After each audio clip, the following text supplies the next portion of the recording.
What's going on, everybody, and welcome to the Other Side of the Firewall podcast, where we talk about the latest and greatest in cybersecurity news, as well as we highlight those movers and shakers and glass ceiling breakers, those people of color who've made it to the other side of the proverbial firewall. My name is Ryan Williams. As always, I'm joined by my co-hosts, Shannon. What's up? What's up? And Chris. What's going on, everybody? What's going on, everyone? So before we get started, just want to shout out to the Fairfax Radio. So this should be probably the next episode that they hear. So we are on WDJY 99.1 FM in the Atlanta metro area, as well as Fairfax Radio now. So you can also catch us on your podcast platform of choice as The Other Side of the Firewall, of course. And then you can also go to Spotify, see us in video, see our gorgeous faces, as well as YouTube. So without further ado, I'll give it to you, Shannon. All right, everybody. So this article comes from helpnetsecurity.com, written by Zelja Zorz. And the title of this one is Low-Skilled Attacker Used Claude Codex to Breach 14 Companies. So we've talked about this in the past where AI is making it to where you don't have to actually have the requisite skills you used to be able to hack and to do these nefarious things that have been known to be the case in the cyber world and the IT world, right? But so what they talk about here, and so the researchers that did this, they warned about the same thing I'm talking about right now, right? So like the amount of skills that are needed for hackers now to do real damage is becoming less and less because of the ability of these AI agents. And so when they did this test here, they said after recovering and analyzing over 1,000 agent sessions from a compromised server on which an attacker deployed Anthropic's Claude code and OpenAI's Codex agents, the researchers discovered how easily the attacker was able to bypass most of the agent's guardrails and how little he actually needed to know and do himself, right? So they talk about the attacks that they use and they analyze the sessions, and they talked about how Claude actually had been copied onto the host rather than installed. The instance had previously belonged to a software developer, right? The attacker's working directory also contained other stolen Claude instances archived in 7-zip folders, suggesting that hijacking or using other people's AI agent installations was the attacker's routine mode of operation. So it didn't even need to use its own AI agent installations, right? Like it borrowed from somebody else that was already successful doing it. So even less work that you would have to do, right? And this is what really got me, right? So they bypassed the agent's reluctance to execute hacking requests by claiming he was engaged in authorized red team exercises or cybersecurity research. It's just that easy to tell them, hey, I'm doing work I'm supposed to be doing here, right? And then Claude was like, yeah, okay, cool. Sounds good to me, right? Let's go ahead and keep going, right? Like that's what gets me is that how, and I don't know how you get around it, right? Because if you're doing your prompts, right? Because that's another thing they talk about here is that the prompts just need to be executed correctly, right? And people are getting very good at what they need for AI prompts, right? Because like, and it's just one of those trial and error things. Like you put something in, you're like, that's not what I'm looking for, right? Let me go ahead and back that off and think of how I want to word this, how I want to do this, and it just. It makes it happen, right? So the Claude agent is out there doing all types of stuff. And this is not the first time we've seen this where the Claude AI is out there just wreaking havoc. Was it Claude was the one that deleted that rental car software that people were using? Wasn't that Claude? I think it may have been Claude. Yeah. So it's out there just doing, I don't want to say God's work, but whoever this is, the devil's work, you know what I mean, right now. But yeah, so they even talk about in the article for each successful target, Claude would draft a pen test report detailing how the access was gained, more importantly, providing dollar value monetization estimates for the harvested data they shared, right? So like, that's one of those things where it's like, hey, I stole this information.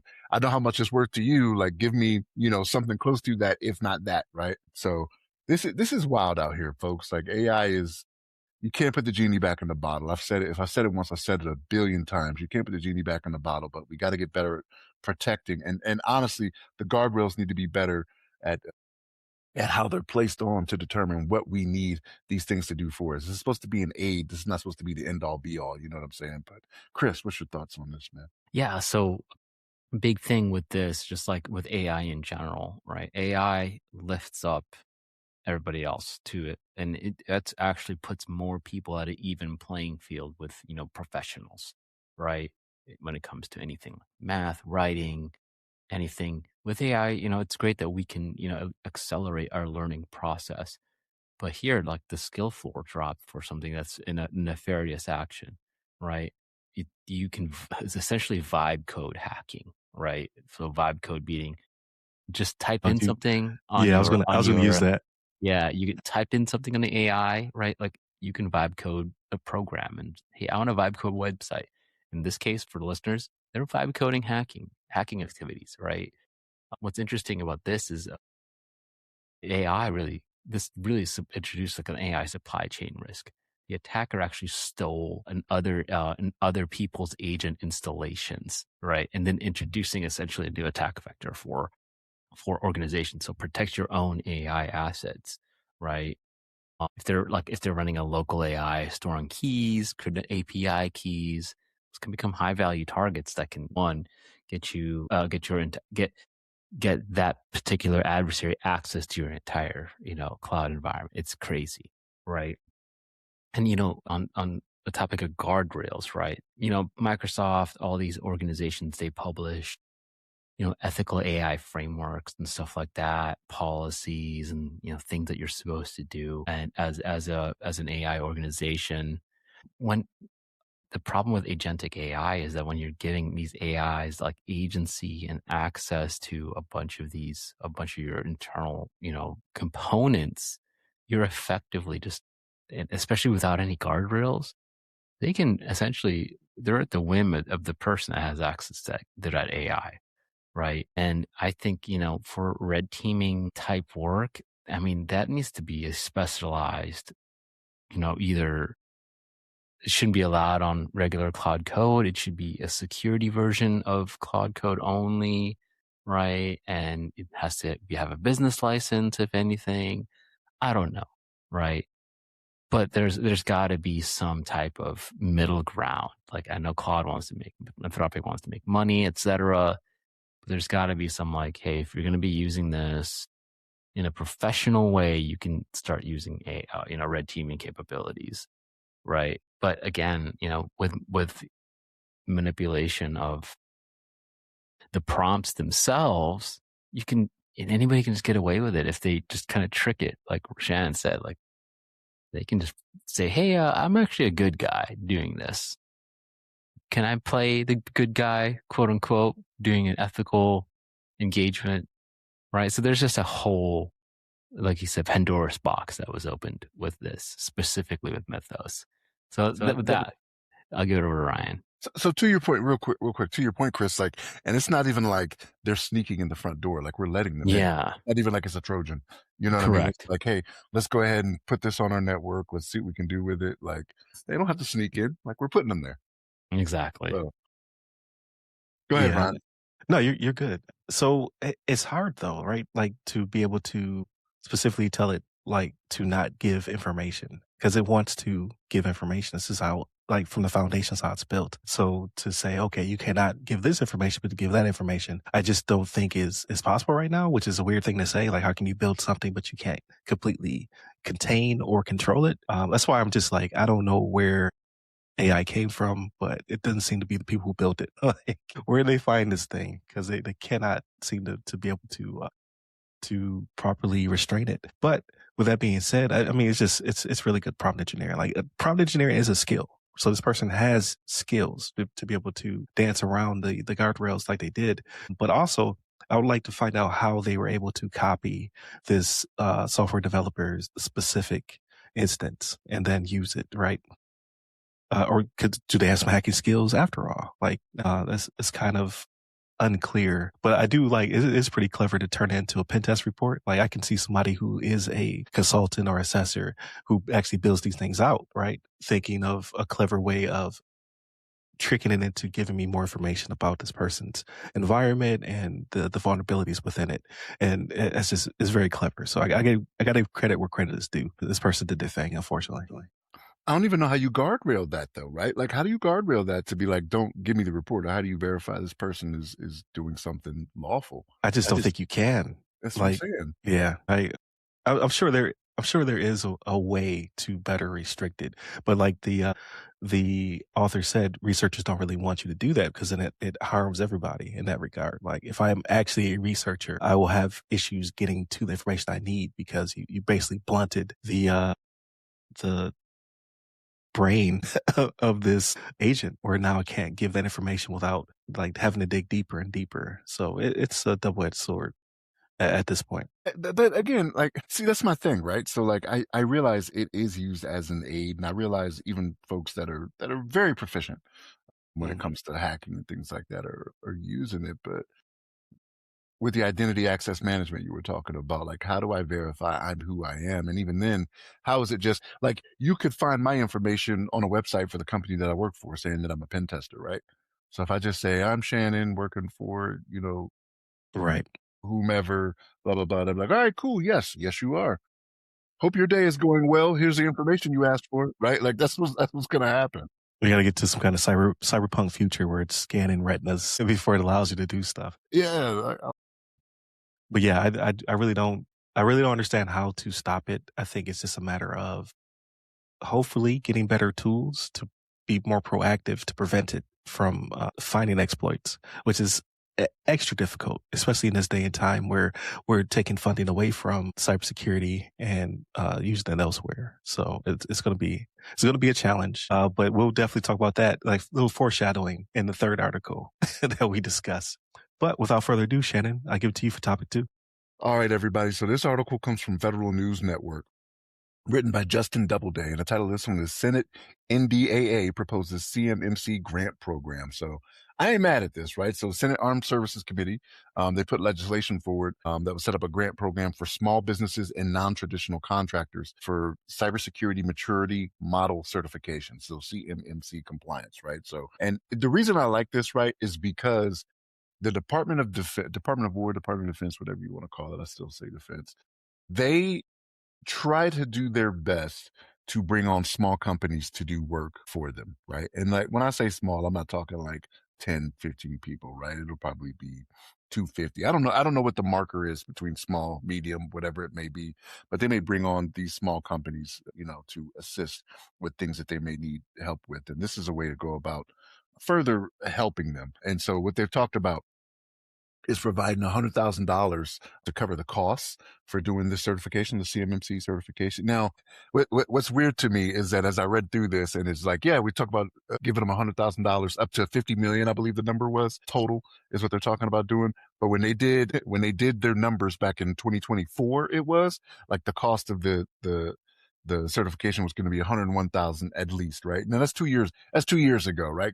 Throw 10% on top of that, probably, right? But again, it helps. It offsets, right? Like, which is a good thing. But yeah, the grant program is in the Senate defense bill is where it's included, and I don't care where it's at, right? I know we already do this thing where we start adding stuff onto, different bills and whatnot. This one kind of seems in line. So the fact that they're gonna make it happen, I ain't mad at it, right? So, but yeah, helping out the little guys, right, for what they may need to do, and the fact that they're pushing to have the external service provider, they're doing more of that. They're not doing a lot of the, what's it called, self attestation, Yeah. right? Yes.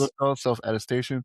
Step in the right direction, right? Because to let somebody tell you, oh yeah, I'm good in these things, and then give you some BS proof for it, like, we should be past that already, right? So that's just my thoughts on that. Chris, I know you got some thoughts on this, man. Yeah, I think it's a definite positive step. First, I do think that it is ultimately a admission, right, of Congress acknowledging that CMMC is a burden, right, to these small businesses. Potentially the 80,000 organizations that may have to get a CMMC level 2 attestation, right? They know that, these Congress acknowledges that this is, very important, that there are companies that will need this type of grant to cover an assessment. So I think an assessment, ballparking these days, based on my work experience, at least, anywhere from 45 to 75K, right? And my understanding based on the article is just that this is supposed to just cover the assessment cost itself, right? Understand that CMMC is more than just, hey, getting an assessed and making sure that you've got your cybersecurity measures in place. It's the protection and the confidentiality of controlled and classified information. So essentially segmenting that information to only approved, for the listeners, like something called an enclave, right? You've segmented that specific network traffic these specific computers, to this specific cloud instance, right? To this, to this network, right? If you're talking to a small business, they have no idea what that even means, right? They've outsourced all of their IT to somebody else, right? The cost itself is just the grant itself, right, is covering this assessment costs. But this is a formal acknowledgement from Congress that this is actually, hey, it's a burden to our businesses who, one, help defend the country, right, with the products they provide to the DoD or DoW, and having them go out of business because they can't afford to get an assessment done or implement technology is probably bad for the divots as a whole, right? So I think it's a formal acknowledgement and it's a step in the right direction. Now, 50 million, if you do the math, that's a drop in the bucket. But if a max grant of 100,000, 50 million, that's like less than 1% of the companies that would need level 2 certification, right? I hope, there's a lot of DoD money out there, right? I would hope it would be a little bit more than that, right? For the DIB companies, right? Especially doing very critical work for the DoD. But it's great, right? I think it's a step in the right direction. And again, it's still just in the Senate, right? It needs to go through the whole rigmarole of getting passed and signed and stuff like that, right? And also, it might be a little bit late in the game, right? CMMC is already a thing, right? It's, the level 2 requirements were already established last year in November, right? We're rolling out this November another phase of CMMC. Is it too late?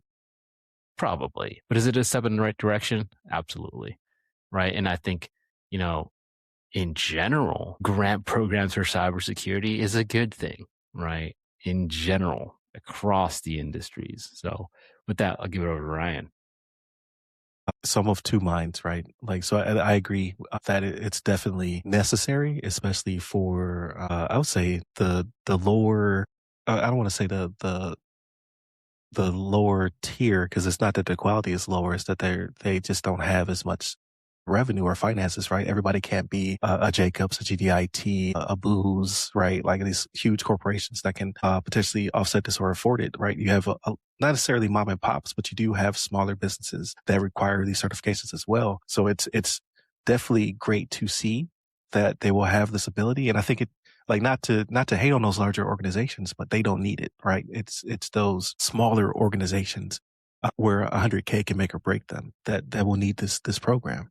But then my other mindset as a, somebody who's in the cybersecurity field who does assessments and consultations and things of that nature, my hands are rubbing together like Birdman, right? It gives me access to more people to perform these assessments of things on because they couldn't afford to make this happen. And now as a sub or a sub of a sub, it can maybe reach in there and have more clientele because of these grants are available. So it's a win-win if you're on the on the assessment side of the house. Not to say that you're taking advantage of the circumstances, but it's hard to. There's not enough money in that rung of customers to be able to afford said services, right? Because a CMMC level 1 is fairly cheap, but level 2 is a head buster, right? It's very expensive in comparison.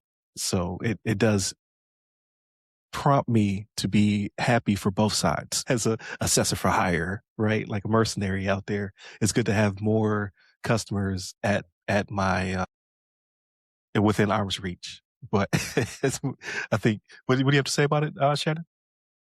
No, nothing. I was just laughing.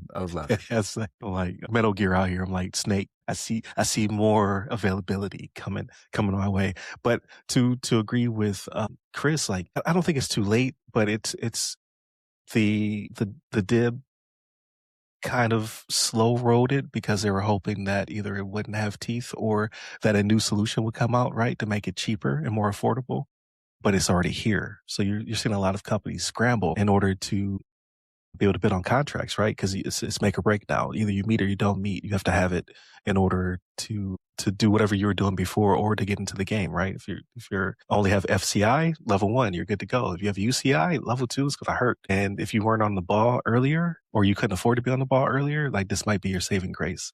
But people are losing contracts right now, so it definitely is something that needs to be expedited, and the pot needs to get a little bit bigger. Unless when 3.0 is coming out later this year, unless that significantly drops the price, which I highly doubt.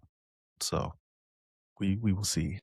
And with that 3.0 is going to be for super high value DIB companies. Okay, right? so it'll be those. 3.0 it's 800 171. I'm sorry, in addition to 171 requirements, it's also 172, right? So it's got like it's almost like a low, moderate, high in 853 or different overlays. Yeah, it's another overlay, right, Gotcha. on top of CMMC level 2. And they already had the money, those guys better already have the money. I mean, they're building tanks and bombs for the country, right? They better have the money, right. Or it will be the cash will be coming in fairly soon, because it's all cyclical, right? Like the government needs your services. You have to provide those services. If no one can provide those services, then the government will push cash into the system to allow them to, because we need our tanks, our bombs, and what have you. So it's very cyclical. But again, it harms the lower, middle, and smaller companies, just because that's a lot of cash, right? Everybody's not out here constructing buildings and facilities for the government, right? Like some people are just selling specific software and goods that only they can, or the system is built to make sure that facilitates these smaller and medium-sized businesses to get them in the game, so it's not dominated by only your huge names. So right now it's very much a bloodbath. So I would like to see money come in to start helping out those smaller organizations. And the thing is, it's the speed of the government too, right? So like, even though they're proposing this right now, it's one of those things where we may not see it. They'd be like, oh yeah, we're going to do this, but it's not going to go into effect until 2028 or something like that, right? You know how the government likes to do. So I don't know. We'll see. We'll see how fast it gets out there and how much it really is going to help with the speed, with the speed of technology, really. Let's say that, right? Because of everything that's going on, like with AI making it harder and harder for these businesses. Right. But before we get to our discussion topic, I just want to remind everybody, definitely continue to check us out on your podcast platform of choice, or you can hear us live on the radio. Not live, because I already recorded it, right? We don't, I'm not sitting there DJing, but you can check us out on 99.1 FM in the Atlanta metro area. That's 5 p.m. on Tuesdays, right? So catch you right smack dab in the middle of rush hour traffic, or you can listen to us on the second Wednesday of every month on Fairfax, which is the broader Washington, D.C. area. So we're out here expanding, but definitely continue to check us out. Hit up all of the websites that go by our name. And if you want to see our beautiful faces, you want to see the video, you can go to YouTube as well as Spotify. And then we're also on Blacks in Tech and a few other channels. You can go to my channel as well, or not my channel, but my webpage, RyanWilliamsSenior.com. You can also check out the videos I post in there as well. Yeah. Then go Knicks. But without further ado, Shannon, I'll give it to you for discussion. When you said see us live, it made me think of Dilated Peoples, right? It was like live on stage. That's what made me think about. I don't know why that popped in my head, but yeah. So this next article comes from darkreading.com, written by Robert Lemos.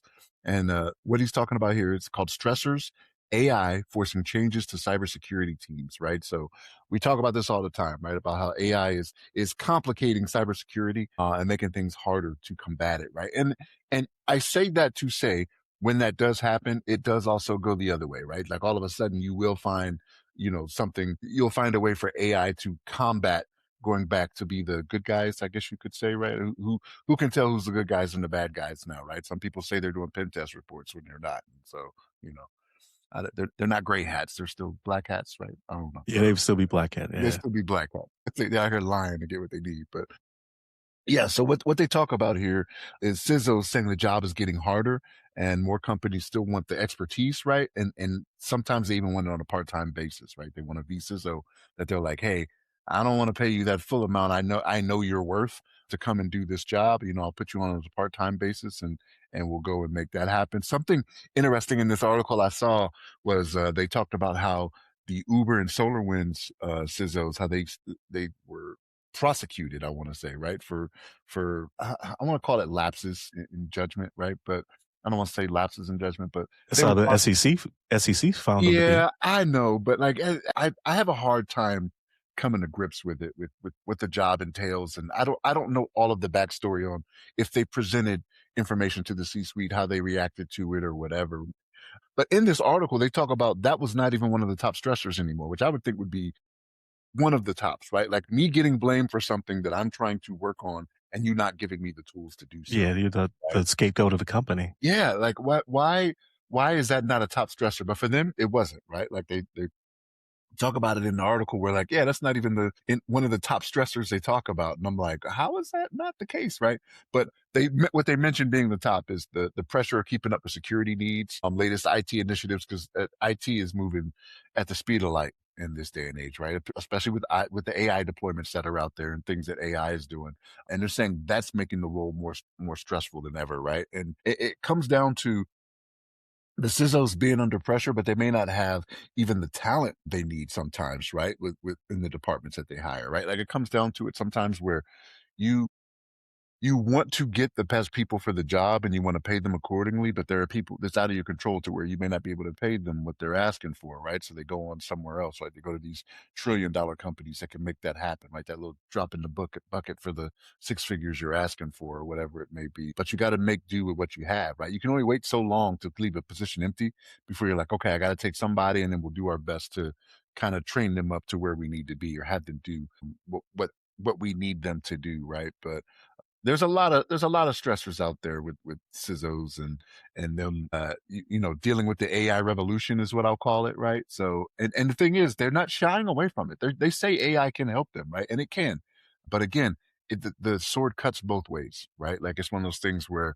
AI does a good job of cutting into your cybersecurity posture, right? But you have to do a better job of trying to keep it out. And sometimes it's very hard with the things that it could do, but using AI to solve cybersecurity issues, it is here. It is something that does need to be done. So, Chris, what's your thoughts on?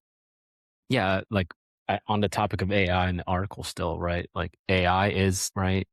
It brings everybody closer to an even playing field, right? It is for the adversaries. It's a threat multiplier, right? It helps them become more dangerous. But for internal uses, right? AI is actually also a force multiplier for internal people, right? Cybersecurity professionals across all industries I see a need to know how to use AI so that they can combat the increased threat of AI, right? So you just gave everybody assault rifles, right? Everybody's got some weapons, right, on both sides. So that's the one part about AI. Now, when it comes to like the liability piece, right? You gave the SolarWinds example.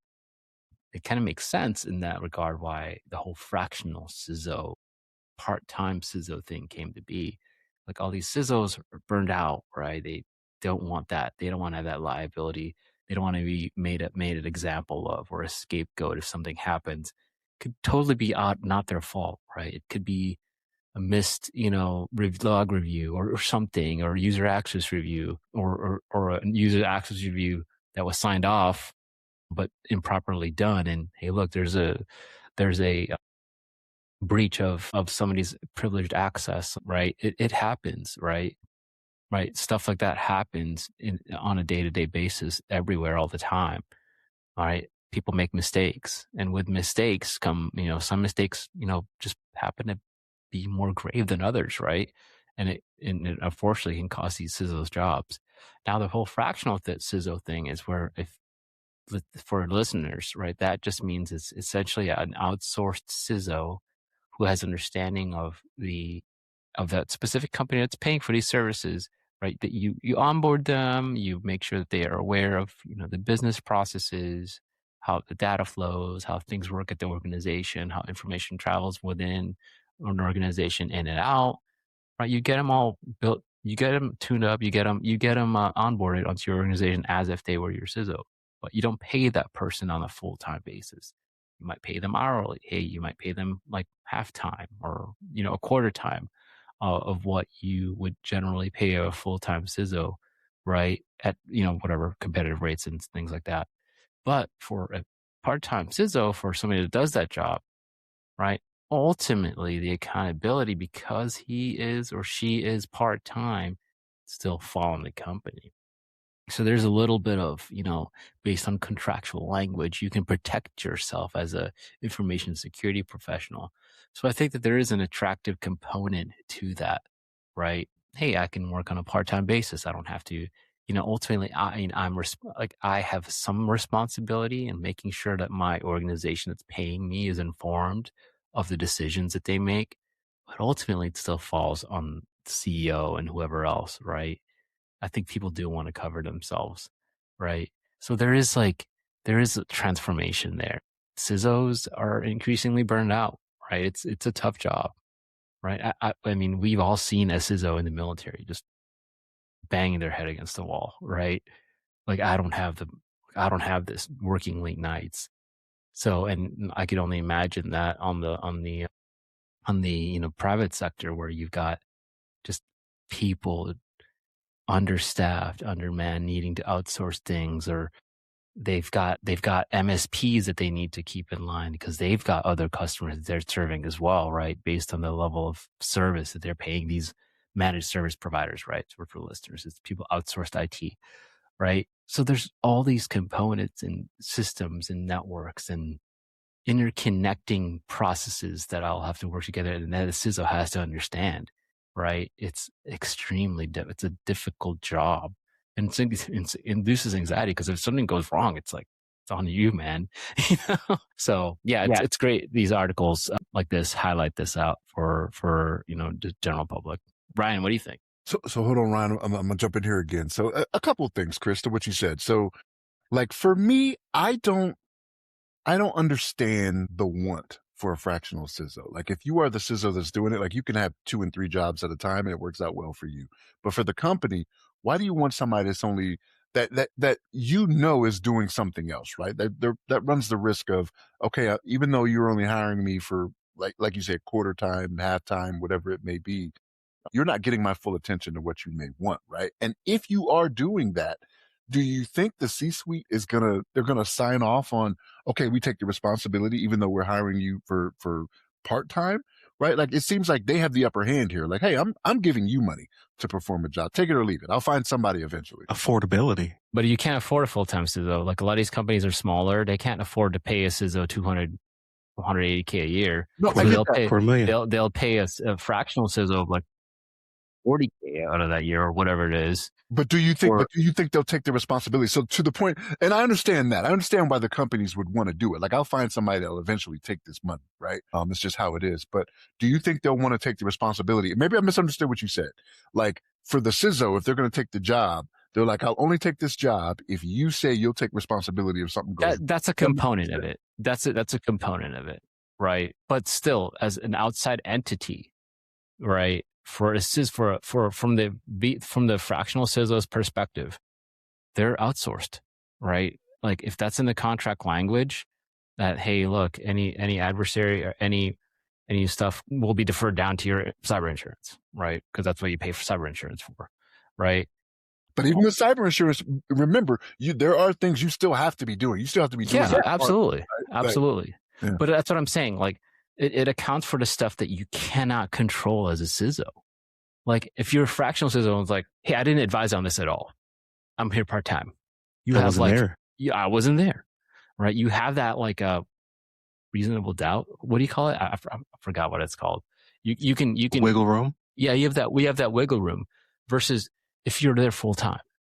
You are ultimately responsible for it, and your board deems you as ultimately responsible. They're gonna sacrifice you, right? To the dogs, like the SEC, right? Those CISOs at SolarWinds. So I think from a again, fractional CISO is at the advantage, right? They have the advantage on that, right? I think also it behooves these organizations to hire somebody 20, 30 years of experience as a CISO that has seen multiple types of organizations, right? So if you hire somebody new at a lower cost that doesn't have experience, they might not be equipped to do those CISO, be that, that voice for the board, right? Sometimes they want that veteran or industry leader with 20 years of experience. They've had the experience if they've worked with a big company like that before, right? Working with a, and then hiring somebody as CISO it's a different game, man. But I think you have to, I don't want to say pick your poison, but you got to decide what you want. Like if it's somebody with 28, 30 years of experience, they're not coming cheap. That's true. That's a fact. Even if you're paying them fractionally, right? They're not coming cheap. But my point is, and maybe I'm not portraying it correctly. Like I don't think the C-suite, they will eventually find somebody that gets their first time being a CISO gig, right? They may have, let's say 10, 12 years in the game, right? And they get this opportunity. They will take that job with everybody in the C-suite saying, okay, we're only going to pay you, quarter rate or whatever it may be, but you are going to be ultimately responsible if something goes wrong. They'll be like, yeah. Why would you do that? Why would you take that job? It's the desperation of somebody that's trying to get into the position, right? Do you really want a desperate person in the C-suite? They don't, but that's what I'm saying. The C-suite, they should know though. But the C-suite, I don't think they care. I think they're just like, yes, we have somebody there to do it. Cause we see all the time in the stories that we do that the C-suite is not providing the tools that are needed to their cybersecurity teams to do what needs to be done. They're almost always cut. That's where the first cuts come from. I mean, department and the cyber. I get your point, but hiring a first-time CISO, right? They got to start somewhere, Chris. You got to start somewhere, but like I think that's negligence in my opinion. You want to get somebody that's you need experience at the C-suite. You need somebody that knows how to. You need somebody that knows how to maneuver the C-suite as well, which is why you need these VCISOs. Again, this is a differing opinion, right? And obviously, I'm biased because I provide these services. But this is what makes for good content, right here, right? But, but I'm saying, are you gonna? Okay, I'm giving an example. No offense to E6, E7 that just got out at 10 years, 12 years. You put that E6, E7, they retire or they got out, they're great. Company takes a chance on them, right? He gets, whatever, a decent salary, full-time CISO for a mid-sized organization. Not equipped, right? Doesn't have the C-suite experience, doesn't have the ability to influence, doesn't have the ability to maneuver the politics of the board, doesn't have the corporate knowledge of how a non-DoD thing, the non-DoD organization runs things, right? Will that person be stressed out? Absolutely. Will that person be happy at the job? Probably, because he's gotten his first job. But with these CISOs, with these fractional CISOs, you're getting them on a part-time basis. You're getting them potentially on a longer basis as well, because you can build a long-term relationship with those CISOs, those fractional CISOs over time. This guy or gal that just got out, 10 years, 12 years, burned out within a year. Guess what? Company has to find another CISO.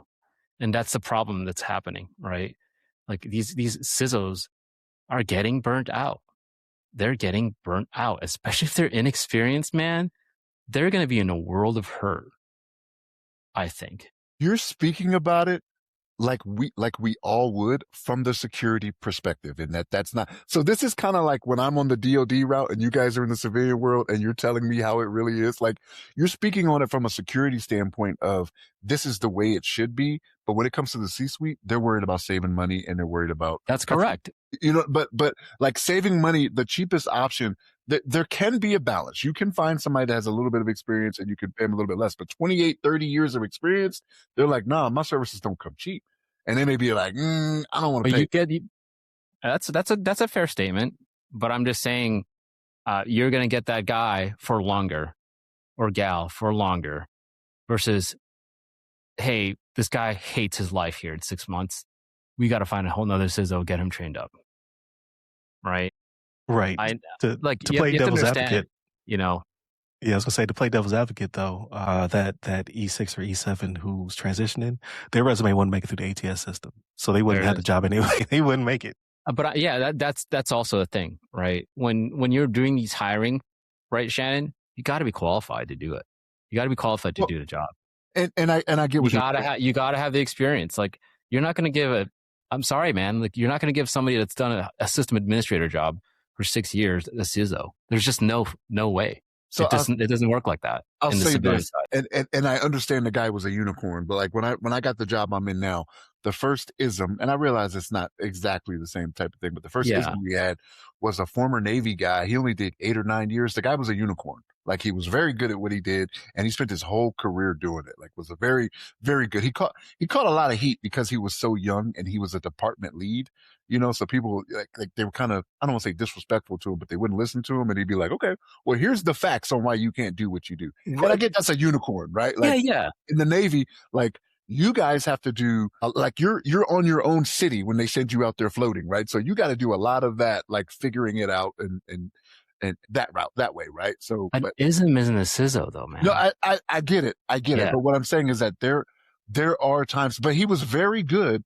when it came to, I know it's not a C-suite, so to speak, right? But like, he was very good at talking to leadership and being like, hey, this is why you need to care. This is why you should care. Because there were times where it was like, they were like, yeah, we're just not going to do that. He was like, well, here's why you need to, right? Like, he could quote, there was times he would quote guidance and things like that. And I'm like, I'm going to call BS on Mike. You know what I mean? And I'd look it up and I'd be like, ooh, okay, he was dead on that. You know what I mean? So that's a really good point, right? But one thing to consider too is you're talking in the military, right? It's the manning, the personnel, right?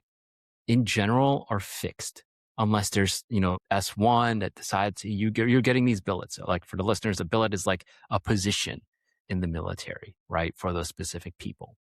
And you've got the 6, who's like the CTO, CISO of a unit, right? The COM, who's ultimately responsible for anything communications and IT, because all budgetary things go through that specific person, him or her. When you're an ISM, like on the contracting side, like, your responsibility is to maintain that specific, I don't know what the specific sort of contract is, right? That specific system, right? And when you're at the CISO level, you have to look at things like personnel justification. You have to look at things like, hey, we got to pay these licenses somehow, right? We got to make sure that we've got that on budget.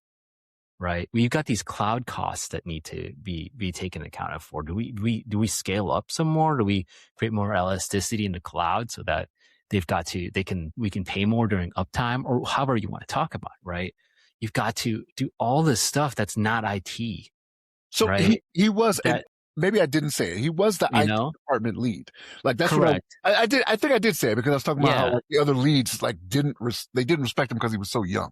Right? I get that. I get that all the time. I have a young face, right? They're like, this guy's been doing this for almost 15 years, 14 years. This guy looks like he's been doing this for 5 days. Right? So it's the camera angles. In person, I got more wrinkles than you. It's the camera angles. Exactly. Yeah. But I think at the end of the day, though, it's a market thing, right? I think it's a market thing. The reason that you would go for a fractional is because you don't want to pay that full budget. And then, depending upon, like, I don't want to call them CISO farms or something like that, but they're company structured to provide those services where they'll give you a person, right? And in that regard, I'm sure there's an MOU or SLA or something where there's that shared responsibility, but there'll be a lot more risk shifted to the company because they are saving the money. As well as you're only getting this person for 10 to 20 hours instead of 60 to 70 hours if they're full time. So I think there's a little bit of play in there for both sides to protect themselves. But ultimately, I think the benefit of the fractional is the cost saving. Because at the end of the day, let's say this company does get hit, SEC comes in, they're gonna read all the board reports, they're gonna check all of the they're gonna audit all of the communications between the C-suite and departments with this other company or this other person who's on the payroll on a fractional basis. But ultimately, they're going to look at the job rec and the statement of work and were they responsible for this thing and could they be responsible for this thing. So it really is a matter of give and take in order to facilitate that. I like the fractional stuff because I'm starting to see a lot more fractional CFOs, COOs, CISOs, so on and so forth, because it does give you that kind of from from the employee's perspective, it gives you a lot more ability to get your free time back because you're not under the gun for 70 hours a week. You could pick and choose your clients. But from the company standpoint, it really is just a matter of cost saving. Either they don't want to afford it or they can't afford it, and that's really they're hedging their bets.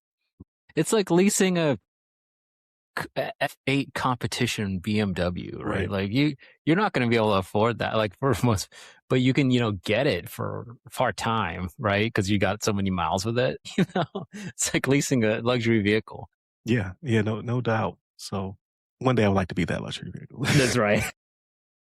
We haven't talked in a couple of weeks because of scheduling, right? So for listeners out there, what we like to land on for the end of the episode is what are you doing outside of your work, right? What are you doing in your personal time, your time to relax? So with that being said, Shannon, how was your past couple of weeks? Man, not bad. I won't complain. The children started the summer, you know what I mean? So like we've been, doing different things with them.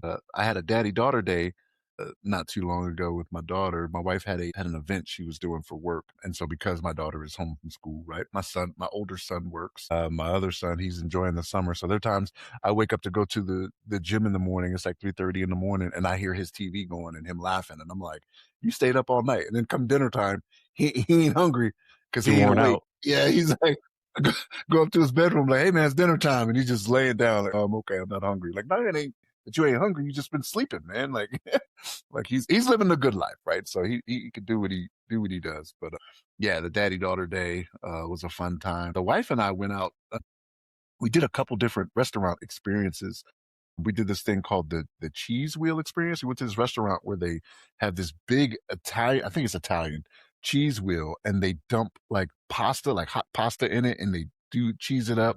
That's Parmigiano Reggiano, man. There it is. That's what it's called. Yeah, you've done this before? Man, it was good. Fire. It was amazing. Yeah, it was good. Like the first time we tried to do it at this restaurant, it was the first week that they decided to do it on a certain day and they didn't advertise it. So we showed up and we're like, yeah, we want this cheese wheel experience. They're like, yeah, this is the first week we do it. I was like, but because they only do it on a Thursday, it's kind of hard because the place is not close to where I live. So I'd have to get off work, come pick up the wife, go out there too. So we made it work and it was great. It was great. But yeah, what's it called again, Chris? Parmigiano Reggiano, right? That's it's probably it's probably the most iconic cheese out of Italy. Yeah. But you'll see, like, if you just Google that Parmigiano Reggiano on YouTube, you'll see a bunch of people do that. Like, they put all the cheese. I mean, there's so many applications for it. I have a little bit of it from Costco in my fridge right now. There you go. You better believe it. It's amazing. And it was good. Like the experience was good. We added our I don't want to say sides, but our add-ins. We did lobster and shrimp. So yeah, that set it off too. Yeah, man, it was pretty good, pretty doggone good. So that was a good night. And then last night we went to this restaurant. It's called the Grand View, and it's a restaurant that faces Garden of the Gods here in Colorado Springs, man. And the view was phenomenal. Yeah, it sounds amazing. I've lived here for years, and I'm like, man, this is very close to the top of what I've seen in this state. But that was pretty good. We went out with a couple of friends that are getting married in like a month. So that was a good time. But when it comes to media, we just been watching a few things here and there. Nothing that stands out that much, right? Like I can't tell you how many times I start a series and then I'm done with it because I'm just like, I'm just not feeling it, man. I don't know if I just don't get TV programming in this day and age or what, but like a lot of stuff just doesn't appeal to me. I find myself going back to old stuff all the time. I started working out with kettlebells, right? I'm sure anybody listening like knows what kettlebells are. It's the heavy weights with the little ball, right? The handle on top. They're like, I started doing swings. I've been trying to just be more efficient at the gym, like 20 or 30 minutes. I'm just going to knock out some kettlebell workouts and it's a killer. Like cardio, it's hard, right? I'm still getting used to it because like when you're doing presses with them, the weight part gets on your wrist, right? So I actually had like, when I first started, I had like bruises. I might be able to see on video here. I had some bruises on there because when you're doing like a clean, right? I was just trying to figure it out, right? You're doing a clean and I had the kettlebell actually like smacking my wrist. Obviously that's wrong, but I didn't know that when I started. I'm like, oh, that really hurts. That's not how you're supposed to do it, right? I figured it out, and like it still hurts slightly, but like obviously with time, I only started like a few weeks ago, right? So I really enjoy it.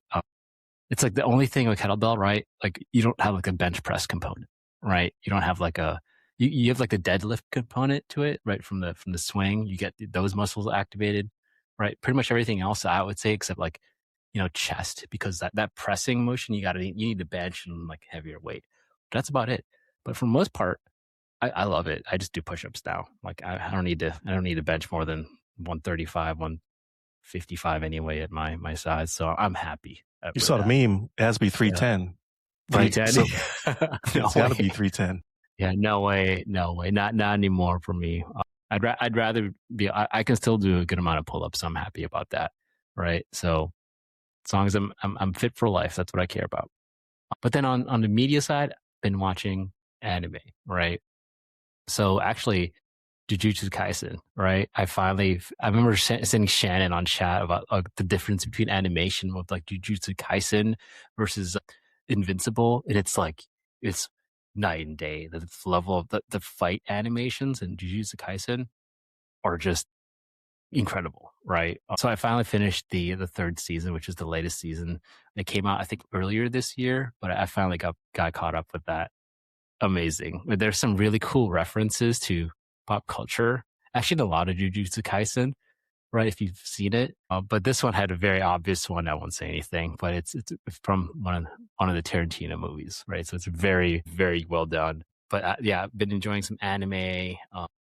What else? What other anime I've been getting into? There's that. I actually like, the isekai trope, right? You get reborn into another you like you die dies in like in Japan or whatever, in some accident or something, and gets reincarnated into like a fantasy world, right? There's usually by truck, right? That's usually by a truck, or they get stabbed or something, whatever. But I actually, I'm like, I keep seeing the slime one on Crunchyroll. Like, I got reincarnated into a slime, right? It's actually really good. Like, it's a silly title. The guy dies and reincarnates into a slime in a fantasy world, but it's actually really well written. I'm like very surprised how good it is. So, just get into the first season. Been watching that casually, right? Very cool. It's got like cool life lessons and stuff too, and just it's great. It's just nice entertainment. You forget about the real world. That's why I like anime. So on that, I'll get over to Ryan. Yeah, so a lot of media over the past couple of weeks, but I go with the most important. So last night I went and saw Scary Movie 6. It was not good. So oh no, they brought back the core characters. They have a lot of nostalgia. They have a lot of really good parodies on stuff that just happened. So like they were still adding stuff probably like Danger Close to the final production or what have you. It's just, I don't know, like Scary Movie to me peaked at Scary Movie 2. That was the best one. When they're in the haunted house and they had, "Take my strong hand." That is forever part of my foundational movies because it was so funny, man. But like it's peaked. Like I thought production value was high. It was good to see all the characters back on the screen. But at the end of the day, been there, done that. It's too long in the tooth. So let me ask you this, because I read a review on it, right? And it's a review, so I'm not really spoiling anything, I don't think. But they were talking about how there was no real story. So like the one you're talking about, the haunted house, there was a story that went along. Right. Right. There's a through line there. Yeah. This one was like, didn't do that. It was very incoherent. Like in order to do the gags, they would just kind of like just do them, right? And it wasn't part of it was part of a bigger story, but at the end it just fell apart. These movies are not meant to be, they're not meant to win awards, right? But it just felt like a bunch of sketches stitched together. That's how they worded it. Yeah. Yeah. So again, like hopefully they get a chance to do more content. But again, I think it peaked at 2. 2 was an all-time classic because it was just so funny. I gave a shot, right? Like I like watching bad movies on purpose. I thought this one might be bad, but it's actually turned out to be okay. It was called Per Aspera Ad Astra. It's a Netflix joint straight out of China. So I watched it. I watched it with an American dub, and it wasn't that bad, right? Like they're on a spaceship, is headed towards some destination. They had to be in hibernation for 60 years, and China figured out how to preserve the body but not the mind. So this was the first ship to have like this AI agent that gives you very vivid dreams, and that's how they keep the brain alive. And basically, something goes wrong, and this dude has to jump into different members' dreams in order to wake them up to then save the ship is what he's going for. Lots of action, lots of, explosions, and they do a lot of spoofs. Like people are dreaming about like the Matrix and stuff like that, right? So they do a bunch of spoofs within it. It was a fun time, right? Didn't cost me nothing. It was worth sitting there watching. Very CGI heavy, but if you just want to watch something that has a lot of fighting and stuff blowing up and CGI craziness, I say it's worth your time. Again, I watched it dubbed, so I don't know if how it is sub. I just didn't feel like it. It was tired. It was late. It was just get right to the nitty gritty. So I checked that out. It was okay. When you said you watched something bad, I was sure it was going to be some type of Nick Cage movie. I don't know, man. No. There was another one that I watched. I can't remember the name of it, but it was terrible. It was a scary joint. Like sometimes I just like to shut my brain off and watch really terrible movies. So this one was not terrible. So it did the trick. And then game wise, I've been playing Cyberpunk 2077. It took me 4 years to finally get into the game. Hopefully I actually make it through this time. I'm almost where I was at last time I quit, but I'm using the GeForce Now app. I don't know if you guys heard of it. So basically, GeForce Now is NVIDIA's version of cloud gaming, and it works really well. Like I'm always worried about latency and the image not looking that great, but basically like you pay them a fee and then you get a certain class of PC. So like my PC at home is okay. It's a 4070 Super Ryzen 5, I want to say in it, but I'm basically paying for time on a 5080 in the cloud. So I'm playing Cyberpunk at 4K, 60 frames per second with all the bells and whistles on, like path tracing and everything. It looks like a totally different game than when I played it at home. It's gorgeous. And it comes out to the equivalent of like $11 a month. But I bought it because it was on sale. It was $130 for annual, like Ultimate Pass. And I was like, you know what? I'm going to try this out. I'll give it a whirl. But you can get a day pass or you can pay monthly. But I was like, that much cheaper, I'll give it a shot for a year. But like you don't get any games with it. Like they're all your games. So your Steam games, your Xbox library, your Game Pass library, like all that stuff you can play, but you'll be playing the PC version on a really beefy PC in the cloud. So I wouldn't play like competitive multiplayer, but like single player games, like I've been thoroughly impressed. How is the latency on that, considering it's a cloud? Not bad at all, actually. Like it really surprised me. Like once you virtually install the game, right? Like I'm installing it somewhere on a PC somewhere else. Like once that part is done and you're playing your game, like I haven't experienced any issues. Like every now and then I'll get a hitch when everybody's home. So if everybody's home and everybody's on online, I might see it a little bit. But if I'm by myself, I played Forza 6 all with everything on, which it looks amazing. I played Cyberpunk and I played Assassin's Creed Shadow with everything on. I'm just like, man, it's like playing a totally different game. Like So no issues. You can run this on like a Chromebook, right? Yeah, you can run it on pretty much anything. Okay. And you only be limited by the visual specs of the machine you're on. So like my PC upstairs 1440p. So even if I say, stream it at 5K, which you can do, I'm only going to get 1440p. But that's the only restriction is your internet and your display. So downstairs, I'm running on the TV downstairs and 4K 60. So no issues. But yeah, I'm enjoying it so far. So I'm going to put it through its paces. I don't know if I'll keep it past a year, but I was like, $130, I'll give it a shot. Yeah, is there tiers? Is there tiers for that yearly subscription? Yeah. So at 130, you get this. I got the ultimate for 130. Okay. Usually it's 200. That is pricey, $200 a year. But you got to think that a 5080 will cost you a couple grand right now if you can find one, right? So for those who don't have beefy PCs but they want to play games with all the bells and whistles, I think it's worth the trade off. But you have to have a really good internet connection, which I have. I think I have half gig up and down, so that's good enough. And then something to play it on. I wouldn't suggest doing wireless. Like I plug the TV in, so it's the only because I'm really I like the aesthetic of having no cables, right? Because everything's in the wall, but I don't feel like digging internet cable through my wall right now. So I plug it in and I play it and I unplug it. when I'm done. Thank you again for Shannon and for Chris for being on the show. Hit us up at all the websites that go by our name. You can go to the other side of the firewall.com to pick up the book that's based on the podcast, as well as you can listen to us on WDJY 99.1 FM in the Atlanta metro area, Tuesdays, 5 p.m. Eastern, as well as on Fairfax Radio in the broader Washington, D.C. area, the second Wednesday of every month at 8 a.m. Stay safe, stay secure.